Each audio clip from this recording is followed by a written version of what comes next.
todos, acá estamos en Tecnología y hoy vamos a ver el sable láser de Yoda más Paraguas, como ven acá, que tiene el símbolo de la rebelión y es verde, como el de Yoda. Usa dos baterías AA que se le ponen acá mismo. Y luego también, como ahí se ve, está el símbolo auténtico de Disney Parks. Eso muestra que en realidad este sable es de Disney.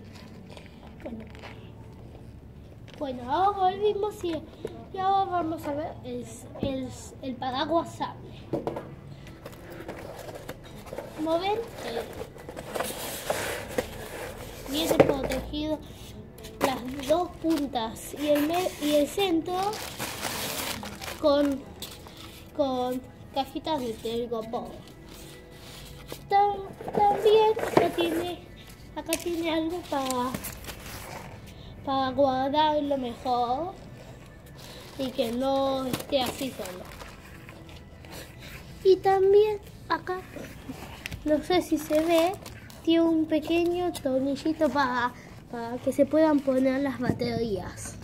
Bueno, ahora vamos a abrirlo y ver cómo es.